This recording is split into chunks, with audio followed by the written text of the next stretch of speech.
Enfermedades infecciosas, pues obviamente voy a dar yo esta clase y pues ahí les va la frasecita del día, es la siguiente: somos lo que hacemos día a día, de modo que la excelencia no es un acto, sino un hábito.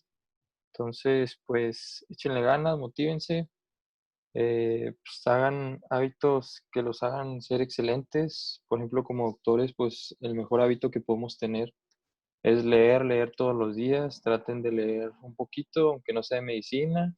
Claro que si es de medicina mejor. Y pues no se van a dar cuenta que en esta clase y pues en la mayoría de las clases, para la medicina lo mejor es leer un poquito. ¿Por qué? Porque pues no diagnosticamos lo que no conocemos. Si no conocemos una enfermedad, pues no vamos a saber cómo tratarla, no vamos a saber cómo abordarla. Y pues eso es realmente importante porque pues tú estás leyendo para los pacientes que vas a tener en el futuro. O sea, no lees pues para que las cosas, o sea, no lees necesariamente para la clase, tú no necesitas, por ejemplo, saber datos de epidemiología o algo, todo esto lo haces para futuro, para ser un doctor excelente en tu futuro, pues cuando ya seas médico, ¿verdad? Y bueno, esa es la frasecita, espero les guste y pues comenzamos. Vamos a comenzar un poquito con la definición de salud. Tenemos que para hablar de epidemiología hay que hablar primero de salud y la OMS la define como la salud es el bienestar físico, mental y social completo y no solo la ausencia de la enfermedad o dolencia. Bueno, pues aquí esta enfermedad plantea a la salud como un estado ideal y pues plantea algunas interrogantes porque no incluye acciones concretas de cómo llegar pues, cómo llegar a ese concepto, porque aquí más que nada lo pone como un concepto ideal y pues realmente quién goza de salud plena completamente, ¿no? Aquí pues surge la pregunta de que una persona con una enfermedad crónica no puede gozar de buena salud, o sea, según esta definición. Y bueno, partiendo de esa premisa, tenemos que la ecología, sin embargo, la define como una condición estructural donde la salud y la enfermedad forman una relación complementaria que se expresa como la capacidad del individuo a cumplir sus roles o funciones sociales. Yo creo que esta definición está un poquito más completa porque pues así aquí de esta forma se entiende que la gente con enfermedades crónicas, con enfermedades mentales o de otra índole pueden gozar de buena salud mientras la enfermedad esté controlada, mientras no incapacite al paciente a realizar sus roles sociales.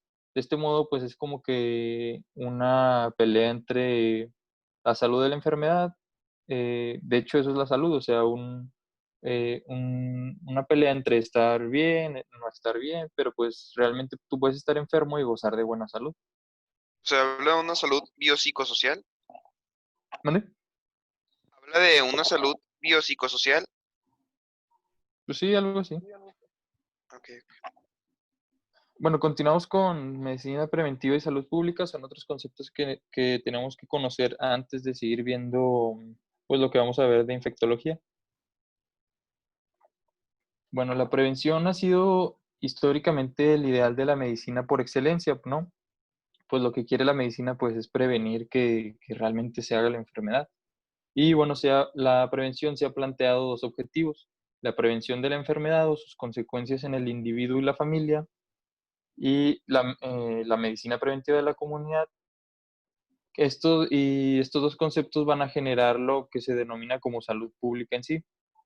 Entonces, la definición más conocida y aceptada de salud pública dice que es la ciencia y arte de prevenir la enfermedad, prolongar la vida y promover la salud, y la eficiencia a través del esfuerzo organizado de la comunidad.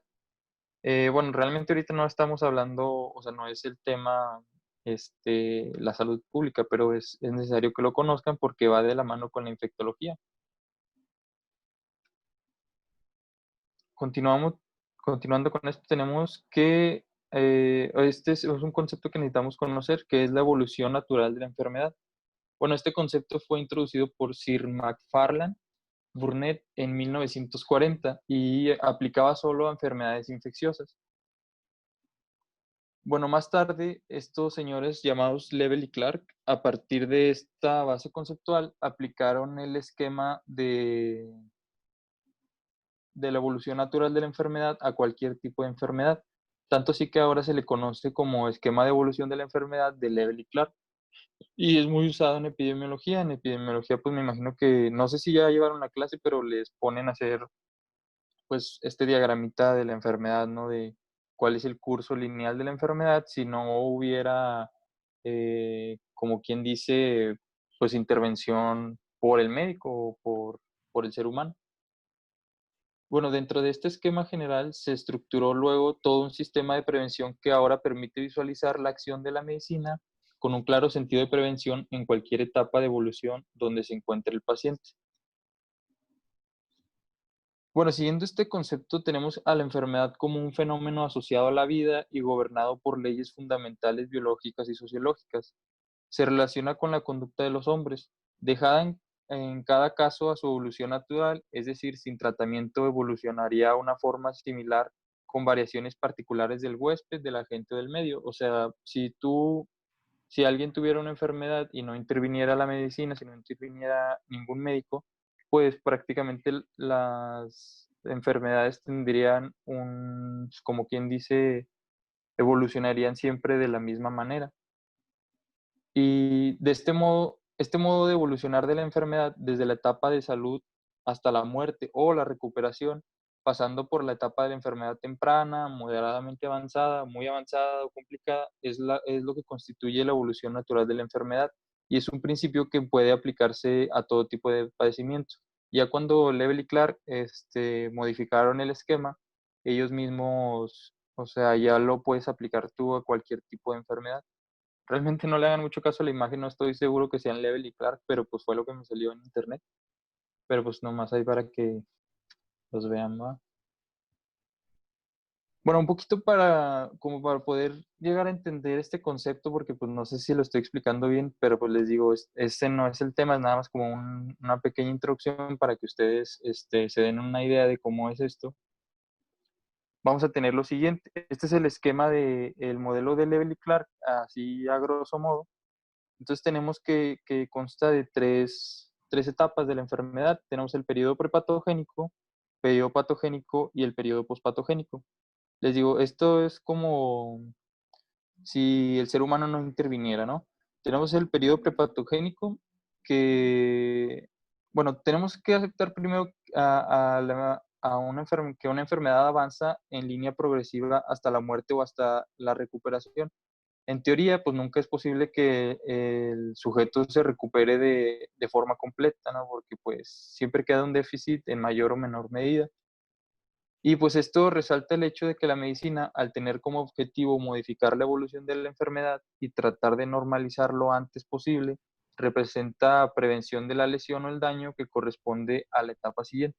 Como quien dice siempre, al momento en que tú, pues te encuentras con la enfermedad, tienes que intentar, o sea, dependiendo de la etapa en la enfermedad en la que te la topes, es la prevención o lo que vas a realizar para poder prevenir la etapa siguiente, ¿ok?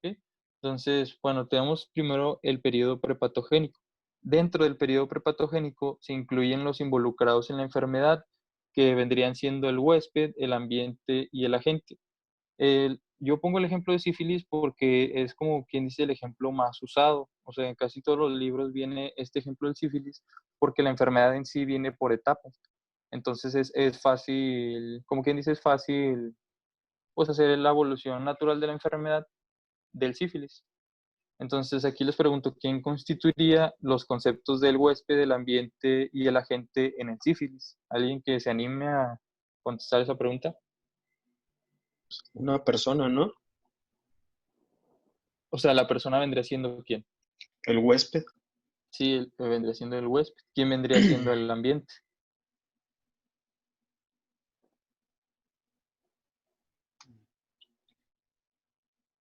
Disculpe, no lo entendí. ¿Quién vendría siendo qué, perdón? El ambiente. Mira, dentro del periodo prepatogénico tenemos estos tres conceptos, el huésped, el ambiente y el agente. Pero pues en cada enfermedad tenemos que sacar cuál es cada uno. Ujú. Entonces, ya dijeron que el huésped es la persona. Obviamente, una persona enferma con sífilis va a ser el huésped. ¿Quién sería el ambiente? El ambiente sería el lugar donde hubo el contacto, ¿no? Sí, podría ser el lugar donde hubo contacto o como quien dice, pues la comunidad, o sea, cualquier comunidad proclive a tener sífilis. ¿Y quién sería la gente? La bacteria de la sífilis. ¿Y cómo se llama Treponema la pallidum. bacteria? Treponema Treponema pallidum, pallidum. sí, qué bueno. Y sí llevaron microbiología y todo ya, ¿verdad? Sí. Ok, bueno. Aquí se incluyen dentro del periodo prepatogénico de la sífilis, se incluyen todos los factores que hacen propenso al huésped a padecer esta enfermedad, o sea, treponema pallidum. En el caso del sífilis tenemos las características infectantes del treponema, la falta de educación sexual por el huésped o la promiscuidad o nacer de madre infectada. Todos estos son factores de riesgos y se incluyen dentro del periodo prepatogénico. Y pues cabe destacar que en el sífilis es obligado el contacto físico entre el portador y el huésped. O sea, siempre es como que una parte importante de este periodo prepatogénico, porque al momento que se da el contacto, ya nos vamos a meter al siguiente periodo, que viene siendo el periodo patogénico. Ahora vamos a hablar un poquito del periodo patogénico. En el momento en el que interacciona la gente con el huésped, conduce a un principio de ruptura del equilibrio del huésped y se establecen alteraciones. En ese momento se va a iniciar el periodo prepatogénico. Tenemos pues también bueno, antes de seguir explicándoles, alguien que me diga cuáles son las fases de sífilis. Así lo que se acuerden. ¿De qué? De sífilis. O sea, la enfermedad de sífilis va por etapas. Alguien que me las diga cuáles son las etapas del sífilis. Era la latente y luego la avanzada. Ok, sí, pues eso es como que el estadio de la enfermedad, pero, o sea, ya cuando está la enfermedad establecida, tienes tu etapas. O sea, tenemos la primera etapa de sífilis que viene siendo, ¿cuál sería el sífilis primario? Pues, o sea, Pues la primera etapa. la primera sería con Es una llaga, ¿no? Bueno, los un síntomas afta. de piel y después Pues sería el chancro, ataca ¿no? El chancro de la sífilis. y luego es cuando ya ataca el sistema nervioso. Mm, Bueno, Bueno, se los voy a poner, ya me fui al se los final. voy a decir porque, o sea, pues no les puse que estudiaran sífilis, ¿verdad? Tenemos la sífilis primaria, que es la enfermedad temprana, que viene siendo cuando aparece el chancro, ¿sí? A veces el chancro de la sífilis es un chancro blando, para que se acuerden nada más. Y aquí es posible hacer cultivo del chancro para ver si es sífilis, porque pues hay otros tipos de chancros, ¿no? Y luego tenemos la sífilis secundaria. La sífilis secundaria es cuando hay eritema, fiebre, lesiones en mucosas y reacción de infección, que viene siendo cuando les dan las lesiones gomosas, las famosas lesiones gomosas en los pacientes. Y bueno, ya la sífilis terciaria vendría siendo cuando hay afectación o afección del sistema nervioso central o del corazón, cuando ya hay sífilis cardíaca y todo eso. Bueno, nada nomás para que se acordaran. Entonces, bueno, dentro de este periodo, del periodo patogénico, se encuentra un concepto que se llama el horizonte clínico. Es esta línea que puede moverse dependiendo de la etapa en la que esté el paciente, y por debajo de ella está la fase asintomática, que corresponde al estado latente de la enfermedad o a la curación espontánea. Y por arriba de esta tenemos la enfermedad definida clínicamente por signos y síntomas. No sé si se puede apreciar aquí. Tenemos la fase sintomática, que vendría siendo diseminación del treponema pallidum a todas las partes del cuerpo por la sangre, reproducción del treponema pallidum en el sitio de inoculación, que vendría siendo el chancro o la lesión. Bueno, cuando todavía no tienes, cuando no aparece el chancro, perdón. Y luego la interacción del huésped con el agente semanas a meses después, porque el sífilis es ese tipo de enfermedades que tú puedes tenerla y no saber que la tienes. Luego, al momento que empieza a haber síntomas, que vendría siendo el momento en el que aparece el chancro, el momento en el que aparecen las lesiones, el momento en el que aparece fiebre, es cuando el paciente va a cruzar de la fase asintomática a la fase sintomática. Y bueno, esto es nada más para que sepan, porque ahorita vamos a ver nosotros después los niveles de prevención. y los niveles de prevención van a ir a atacar a cierta etapa de esta evolución natural de la enfermedad. Luego tenemos el periodo pospatogénico, que bueno, en el caso de la sífilis puede dar remisión espontánea, o sea, si el paciente continúa asintomático, o sea, aparece el chancro, les digo, es por eso que el horizonte clínico puede moverse, porque puede aparecer el chancro y luego puede haber remisión espontánea y pues ya pasaste del periodo patogénico al periodo pospatogénico y no hubo ninguna complicación.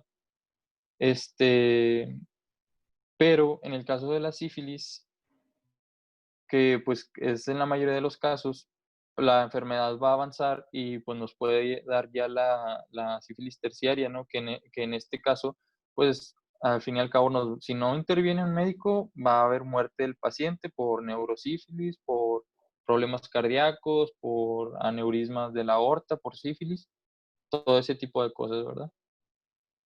Y pues aquí también nos daría como que el otro espectro del periodo pospatogénico, que vendría siendo la reintegración del paciente bueno, hasta qué punto el paciente puede rehabilitarse y seguir con su vida normal, entre comillas, porque pues ya cuando ya le dio neurosífilis, cuando ya le dio la cardiopatía por sífilis, pues el paciente pues no va a estar íntegro, ¿verdad? Y bueno, de este modo se termina la evolución natural de la sífilis. Si no se trata en ningún punto de su progreso, la enfermedad pues o te lleva a la muerte o a la remisión espontánea, que sería pues yo creo que el 5% de los casos, ¿no? Y bueno, no sé si se entendió con este ejercicio con la sífilis, no sé si se los puede poner claro o pues no sé, pregúntenme ¿Todo que bien? dónde se perdieron. Ese concepto ya lo habían visto en epidemiología, todavía no lo habían visto. Sí, ya, No sé. ya lo ¿Sí? habíamos Ok. visto. Sí. Bueno, qué bueno que me dicen. Entonces, este ejercicio debe hacerse con cualquier enfermedad que se presente para posteriormente realizar los niveles de prevención pertinente, que es lo que vamos a ver ahora, que sigue los niveles de prevención. Bueno, la prevención a cualquier nivel de aplicación durante la evolución natural de la enfermedad depende del conocimiento de las múltiples causas relacionadas con los factores del agente, el huésped y del ambiente, y de la facilidad con que estas causas pueden ser interceptadas y contrarrestadas. La prevención requiere la construcción e interposición de barreras de varios tipos contra la interacción de los elementos involucrados en la enfermedad. El grado de éxito en la prevención depende del alcance del conocimiento que se tendrá sobre la evolución natural de la enfermedad, de la probabilidad de aplicar el conocimiento y de su aplicación real. Tenemos pues 3 niveles de prevención. Tenemos la prevención primaria, que se realiza durante el periodo prepatogénico, con medidas encaminadas a promover una salud general óptima mediante la protección específica del ser humano contra agentes patógenos o con el establecimiento de barreras contra los agentes del ambiente. O sea, aquí les pregunto, siguiendo el precepto de la enfermedad de sífilis, ¿cuáles serían las medidas de prevención primaria en el ejemplo del sífilis? La educación en la salud sexual y, Ujú. pues sí, educar a la gente sobre la enfermedad y cómo prevenirla. Sí, exacto, pues se vendrían siendo pues, medidas de promoción de la salud y pues también se puede, bueno, vendría siendo cualquier acción que pueda ser útil para modificar el riesgo de que la gente entre en contacto con la persona, ¿no? Entonces vendría, entre ejemplos, tendríamos pues, por ejemplo, la educación o el uso de condón, educación para la promiscuidad, porque pues ya ven que a las sexoservidoras y los sexoservidores pues hay que llevarles un control, para al momento que tengan una enfermedad venérea, pues darles el tratamiento adecuado antes de que se disemine.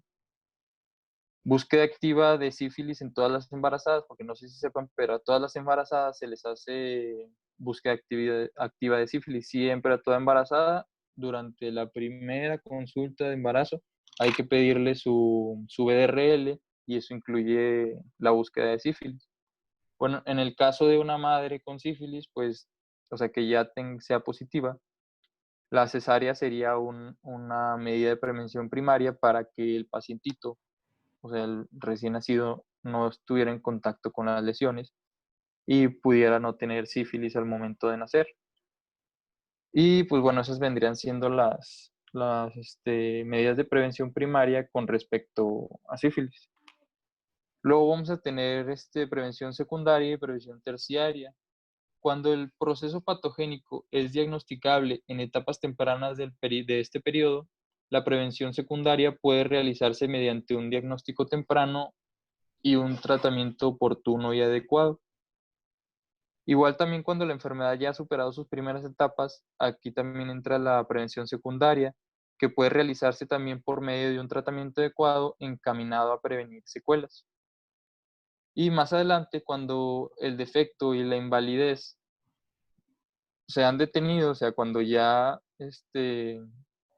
tuvimos nuestras acciones durante la prevención secundaria, la prevención terciaria se lleva a cabo por medio de la rehabilitación. Entonces, pues esos fueron los 3 niveles de prevención, ¿verdad? Es lo que les digo. Hay que tratar de hacer este ejercicio de la evolución natural de la enfermedad cada vez que tú te topas una enfermedad y un paciente. Tienes que buscarle los factores de riesgo, tienes que ver quién es el huésped, quién es el agente, quién es el ambiente. Tienes que ver si ya te lo topaste en un periodo prepatogénico, patogénico o pospatogénico.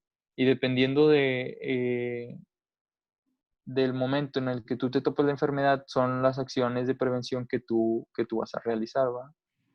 Realmente, pues les digo, este tema es de epidemiología, no es tanto que se lo tengan que aprender, pero pues puede que en el examen les preguntemos, no sé, por ejemplo, el diagnóstico, realizar serología de alguna enfermedad.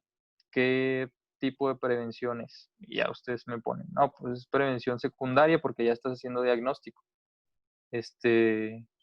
O sea, ya es una acción concreta directa contra la enfermedad. O no sé, les podemos poner, no sé, un paciente que está realizando rehabilitación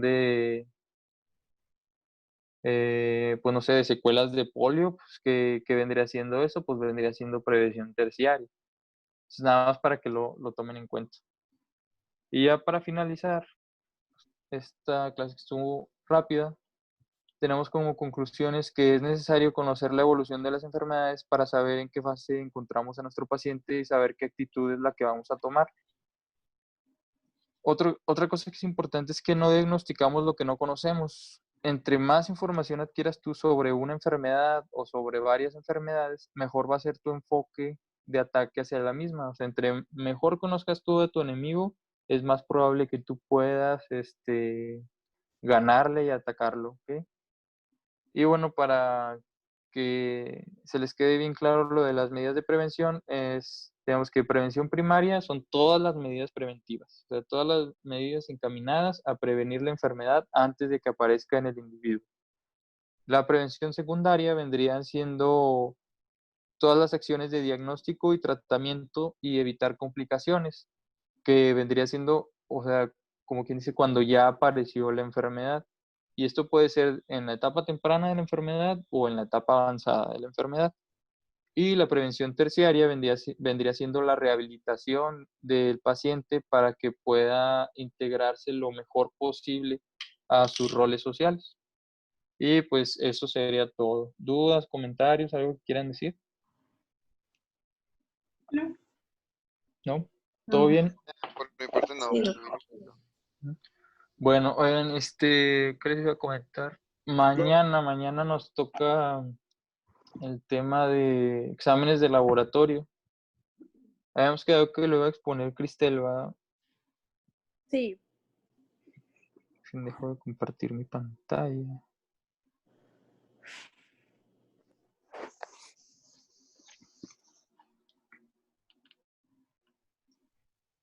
¿Sí alcanzaron a llegar todos? O bueno, no a llegar, sino a agregarse o todo.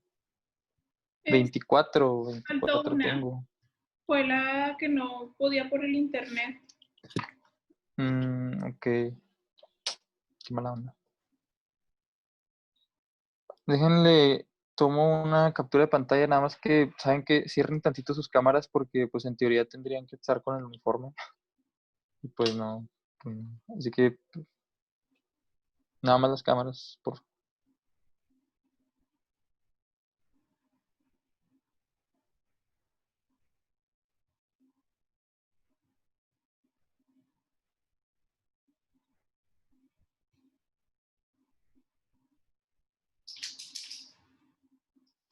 ¿Qué tanto? Espérenme. Listo. Salieron 24 participantes, pero pues está bien. Déjenme no compartir. Ok. Bueno, pues ya, yo creo que ya nos va a sacar de la sesión. Entonces, pues, dudas o algo, comentarios, chistes, algo que quieran decir. Yo le quería preguntar algo sobre la exposición de mañana. Ujú. Tengo que exponer cada prueba de laboratorio, ¿cómo lo explico? O sea, sí, desarrollarla bien o solamente mencionarla y así como hincapié para que la gustan. Y así. Mira, pues trata de desarrollarlo lo mejor que tú puedas. Mira, ¿de dónde vas a sacar la exposición? Pensaba sacarla del libro. Ok, bueno, sí, mira, si te lees el capítulo, pues trata de poner las cosas que tú creas relevante de ese capítulo. O sea, no es necesario tampoco que, por ejemplo, si vas a hablar de biometría hemática, que pues no la expliques toda, porque pues biometría hemática se ve en hematología, ¿verdad? Entonces, pues trata de explicarlo lo más conciso. Las pruebas que tú creas que son efectivas para cualquier enfermedad. Sí, por ejemplo, pues no me vas a poner, digamos, pues cultivos de específicos, pues porque eso pues no sería, o sea, no podrías usarla en todas las enfermedades, ¿sí me explico? Ajá. Sí, entonces pues pon nada más lo básico, por ejemplo, biometría hemática, y pues la desarrollas, por ejemplo, pues cuando, o sea, cuando tienes linfocitosis, neutrofilia, todo eso, ¿sí me explico? Ok. Por ejemplo, si es por una enfermedad por bacterias, pues no te va a dar una neutrofilia, te va a dar una neutrofilia y no una, ¿cómo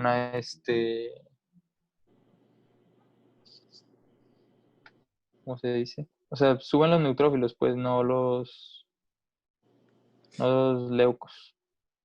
Mm. O no sé si tienes la idea o... Sí, creo que sí.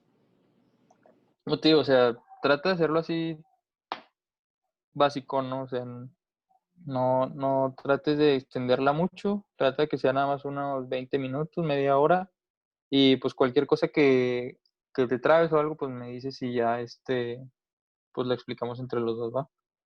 Ok, sí, está bien. Gracias.